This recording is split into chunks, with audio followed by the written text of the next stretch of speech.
ये कहानी एक छोटे से खूबसूरत इंडियन गांव की है जो अजमेर राजस्थान के बिल्कुल पास है। वहाँ एक अंकल रहते थे जिनका नाम दीपक था। उन्होंने घर के सारे कामकाज और बाजार का सामान लाने के लिए अपने भतीजे को अपने पास रख लिया था। भतीजे का नाम प्रिंस था। दीपक अंकल का घर एक पुरानी सी खूबसूरत हवेली था, बड़ा सा, बहुत सारे कमरे और बीच में एक बहुत बड़ा आंगन जहाँ हमेशा हवा चलती रहती थी। एक दिन प्रिंस अपने कमरे में था। उसने सारी खिड़कियां बंद कर रखी थीं और आराम से अपने कपड़े बदल रहा था। दरवाजे पर अंदर से कुंडी नहीं लगी थी। अचानक उसकी चाची, जिनका नाम रीटा था, कमरे में आ गई। प्रिंस को उस हालत में देखकर वो एकदम शर्मा गई और तुरंत बाहर निकल गई। मगर प्रिंस को जरा सी भी शर्मिंदगी नहीं हुई। वो बिल्कुल आराम से कपड़े बदलता रहा। जब वह बाहर निकला तो रीटा चाची ने पूछा, प्रिंस, अंदर क्या कर रहे थे तुम? प्रिंस ने बिल्कुल बेफिक्र होकर जवाब दिया, चाची, आप तो सब कुछ देख ही चुकी है ना। बाजार जाने में देर हो रही थी, इसीलिए जल्दी जल्दी कपड़े बदल रहा था। अब मेरे मुंह से और क्या सुनना चाहती हैं?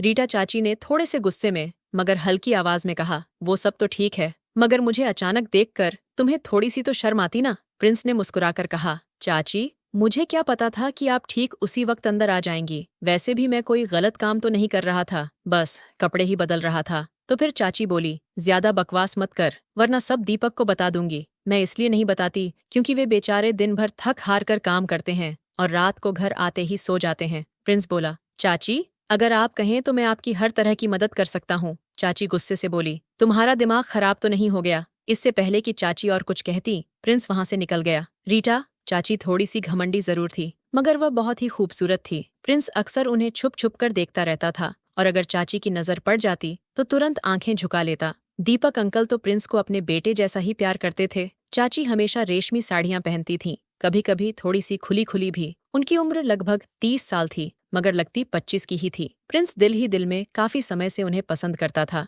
मगर कभी हिम्मत नहीं हुई कि कुछ कह सके। शायद इसी वजह से आज जब चाची अचानक अंदर आ गई तो उसे कोई शर्मिंदगी नहीं हुई। अब वह सोच रहा था कि चाची ने सब कुछ देख लिया है। प्रिंस ने एक बार कहा, अगर चाची तुम मेरी पत्नी होती तो मैं घर से कहीं भी ना जाता, पूरी रात तो बस अपनी पत्नी के साथ ही बिताता। वो बिल्कुल बेझिझक ऐसी बातें करता रहता था। उसके नजरिए से पत्नी के साथ समय बिताना बहुत जरूरी है, तभी तो दिल की इच्छाएं ही पूरी होती है ना। एक रात प्रिंस ने देखा कि दीपक अंकल और रीटा चाची अपने कमरे में थे। दरवाजा हल्का सा खुला था और दोनों एक दूसरे के बहुत करीब थे। प्रिंस अनजाने में देखता रह गया। अंकल और चाची को उस हालत में देखकर उसके दिल में अजीब सी जलन हुई, मगर फिर उसने देखा कि अंकल बहुत जल्दी कमरे से बाहर निकल आए। प्रिंस अभी कुंवारा था, उसकी उम्र करीब 23 साल थी। उसकी चाची बहुत खूबसूरत और शालीन थी। वो अक्सर प्रिंस से थोड़ी सी ठंडेपन से पेश आती थी। दोनों के बीच जैसे कोई गुप्त खींचतान चल रही हो, बिल्ली और चूहे की लड़ाई की तरह। प्रिंस कई बार सोचता कि चाची के इस रवैया की वजह से घर छोड़ दे,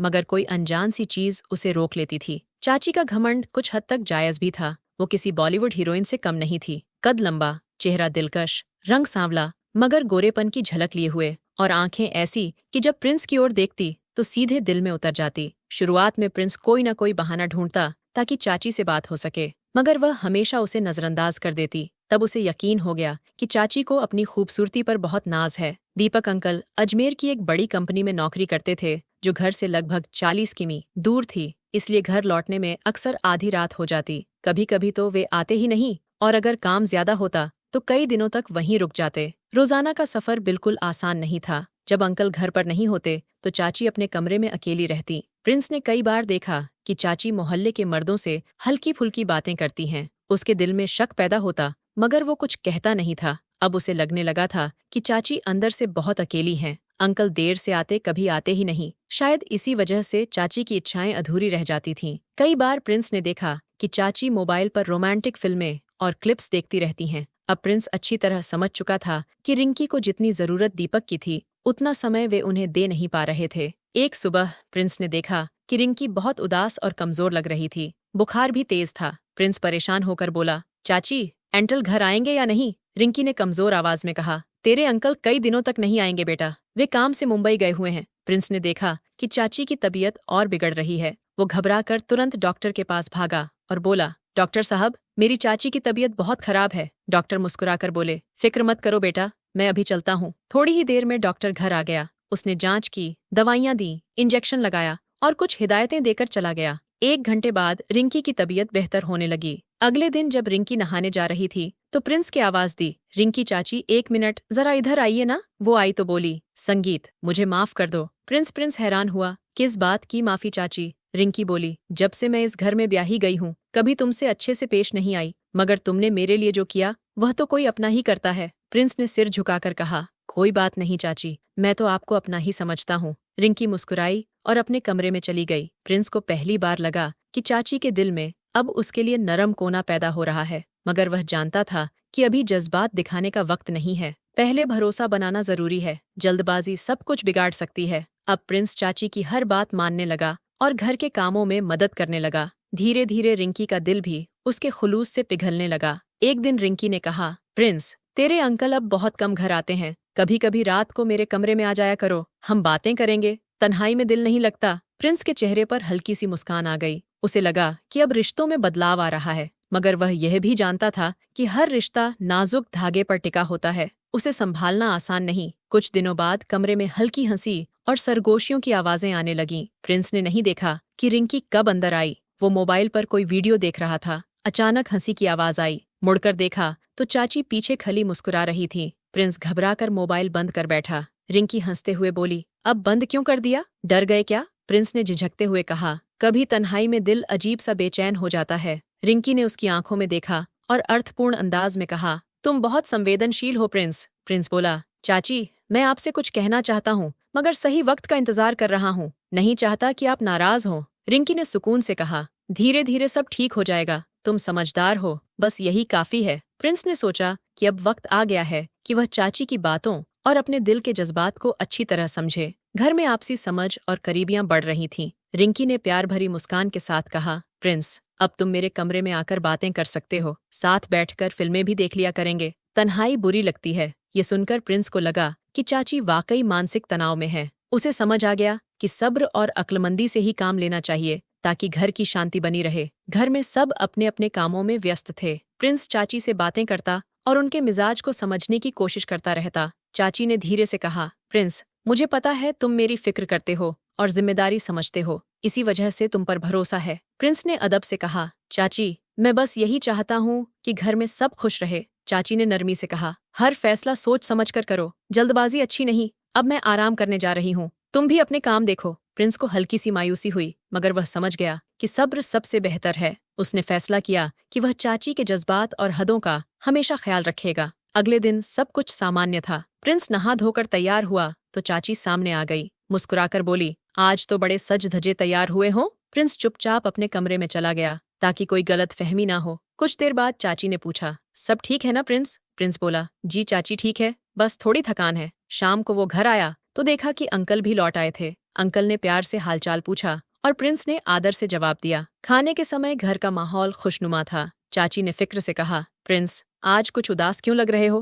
प्रिंस ने मुस्कुराकर कहा, नहीं चाची, बस दिन भर की थकान है। रिंकी ने स्नेह से कहा, द प्रिंस मैं जानती हूँ कि तुम मेरी हर बात का ध्यान रखते हो, तुम खुद समझ जाओगे कि क्या सही है। प्रिंस को लगा कि चाची के दिल में अपनापन भी है और चिंता भी, उसे सब्र से काम लेना चाहिए। उसने दिल में पक्का इरादा किया कि हर बात को सही समय पर संभालेगा। खाने के दौरान बात थोड़ी सी कड़वी हो गई। चाची ने नरम लेकिन सख्त लहजे में कहा, तुम बात समझ नहीं रहे हो, ये ठीक नहीं है। प्रिंस की आंखें नम हो गईं। वो बोला, अगर कोई किसी की मदद करे तो उसमें गलत क्या है? चाची ने गहरी सांस ली और कहा, अब चुपचाप खाना खाओ और सो जाओ। प्रिंस गंभीर होकर बोला, सो या ना सो क्या फर्क पड़ता है, आज रात मैं वैसे ही जागता रहूंगा। ये कहकर वह अपने कमरे में चला गया। उसके दिल में अजीब सी उलझन थी। रात बहुत गहरी हो चुकी थी, सब सो चुके थे। प्रिंस चुपके से छत पर चला गया। ठंडी हवा चल रही थी। चांद को देखते हुए वो ख्यालों में खो गया। थोड़ी देर बाद आहट हुई। उसने मुड़कर देखा तो रिंकी चाची आ रही थी। पास बैठ गई और बोली, इतनी रात को छत पर क्या कर रहे हो? प्रिंस की आंखों में आंसू थे। वो बोला, दिल बेचैन है, खुद नहीं समझ पा रहा कि क्या हो रहा है। चाची ने ढारस बंधाया, जिंदगी में कई बातें समझने में वक्त लगता है, सही रास्ता चुनो, सब ठीक हो जाएगा। प्रिंस ने सर झुका लिया। दोनों चुपचाप चांद देखते रहे। ऐसी खामोशी जिसमें बहुत कुछ कह दिया गया था। प्रिंस ने दृढ़ स्वर में कहा, चाची मैं वादा करता हूँ कि हमेशा सही काम करूंगा। चाची ने सिर हिलाया और मुस्कुरा दी। उसी वक्त दीपक अंकल आ गए। बोले, एक बात बताने आया हूँ, मुझे 15 दिनों के लिए दिल्ली काम से जाना है। फिर प्रिंस से कहा, अब घर और रिंकी का ख्याल तुम ही रखोगे। प्रिंस ने भरोसे से कहा, अंकल फिक्र मत कीजिए, मैं सब संभाल लूंगा। अंकल ने बताया कि कुछ ही घंटों में ट्रेन है। प्रिंस उन्हें स्टेशन छोड़ आया और वापस घर लौट आया। घर पहुंचा तो देखा कि चाची खिड़की के पास उदास बैठी थी। प्रिंस बोला, चाची उदास क्यों है? रिंकी बोली, तेरे अंकल इतने दिनों के लिए जा रहे हैं, मन कर रहा था कि उनसे बातें करूं। प्रिंस ने कहा, फिक्र मत कीजिए, मैं हूं ना, सब ठीक रखूंगा। चाची ने सिर हिलाया। प्रिंस को लगा कि अब जिम्मेदारी और भी बढ़ गई है। दोनों खामोशी से बैठे रहे। प्रिंस ने सोचा कि वह चाची के भरोसे और घर की इज्जत दोनों को संभालेगा। धीरे धीरे चाची का विश्वास और गहरा होता गया। अचानक चाची की आवाज में कंपकपी आ गई। वे बोली, प्रिंस रुक जाओ, जिस रास्ते पर हम चल पड़े हैं वो ना इंसानियत के लिए ठीक है और ना ही रिश्तों के लिए। सोचो कल अंकल के सामने कैसे खड़े होंगे। उन्होंने तुम्हें बेटे से बढ़कर प्यार दिया और तुम उस भरोसे को तोड़ने वाले हो। थोड़ी देर रुककर फिर बोली, मैं भी इंसान हूँ, कमजोर हूँ, मगर कमजोरी की वजह से गलती नहीं करनी चाहिए। मैं चाहती थी कि तुम मुझे संभालो, लेकिन अगर आज नहीं रुके तो सारी उम्र पछताओगे। प्रिंस के हाथ कांपने लगे। वो बोला, माफ कर दीजिए चाची, मैं बहुत बड़ी गलती करने वाला था। चाची ने आंसू पोंछते हुए कहा, माफी से काम नहीं चलेगा, हमें अपनी इच्छाओं पर काबू पाना होगा, जमीर को जगाना होगा और इस घर की इज्जत बचानी होगी। प्रिंस ने सर झुका लिया। उस रात बातें कम हुई, मगर खामोशी ने सब कुछ तय कर दिया था। अगले दिन घर का माहौल सामान्य था, मगर दिलों में बहुत बदलाव आ चुका था। प्रिंस पहले से ज्यादा जिम्मेदार हो गया था और चाची की आंखों में उसके लिए नया सम्मान झलक रहा